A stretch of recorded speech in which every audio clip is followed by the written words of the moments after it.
Hello everyone. Today I will tell you a story. The story is titled, When Boy Looks at Me, I Know I'm Home. Please like and subscribe to my channel if you appreciate me. You can skip this if you don't and oppose. Like this video. Thank you very much. The story begins as follows. Every afternoon, when the light softens and the road outside my house begins to quiet down, there is a moment I now recognize as the truest welcome in my day. It isn't the sound of my keys. It isn't the creak of the wooden gate. It isn't even the familiar scent of home drifting toward me. It is Boy. He sits just inside the doorway, paws tucked neatly beneath his chest, ears relaxed but alert, as if he has been guarding the house not with strength but with patience. The moment he hears my footsteps, his tail begins to sweep the floor in gentle, hopeful rhythms. But he does not rush forward right away. Instead, he looks. That look is soft, steady, and full of quiet recognition. The kind that says, "You came back. I knew you would." Before Boy came into my life, returning home often felt like stepping into a space rather than arriving somewhere meaningful. But now, the doorway holds warmth. The air holds familiarity. And the moment our eyes meet, something inside my chest loosens. Sometimes I kneel before taking off my shoes, just to greet him properly. "Did you miss me?" I ask. He responds with a small sneeze and a quick lick to my chin, his signature greeting, as if he has been rehearsing it all day. There is something deeply comforting about being expected. Boy does not care whether my day was productive or disappointing. He does not measure my worth by success or failure.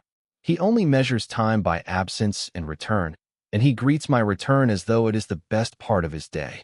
And perhaps, quietly, it has become the best part of mine too. Life with Boy is not made of grand adventures. It is built from small, ordinary moments that gently stitch my days together. In the mornings, he stretches like a tiny lion, front legs extended and back curved into a perfect arch. His yawn is dramatic enough to make me laugh, even when I'm half asleep. When I sit up, he rests his chin on my knee, waiting for the first pat of the day, as if it is a morning ritual that cannot be skipped. Breakfast preparation is a slow dance of hopeful eyes and polite patience. Boy never barks for food. He sits nearby, watching carefully, blinking in slow approval as if supervising my cooking skills. Occasionally, his tail taps the cabinet when I open the bag of kibble, a soft drum roll announcing breakfast time. After we eat, he follows me outside. The yard is small, but to Boy it is a world filled with invisible stories. He sniffs the grass like a detective studying clues left by the wind. He watches birds with philosophical seriousness. He pauses to feel the sunlight, as if storing warmth for later. On days when I sit and do nothing, he sits beside me and does the same. We share quiet without needing to fill it. In the afternoons, when I am distracted or tired, Boy sometimes brings me a toy that I swear he knows I will ignore. He drops it near my feet and waits. When I don't respond, he nudges it closer. When I still don't respond, he sighs, a soft, theatrical sigh, before curling beside me anyway.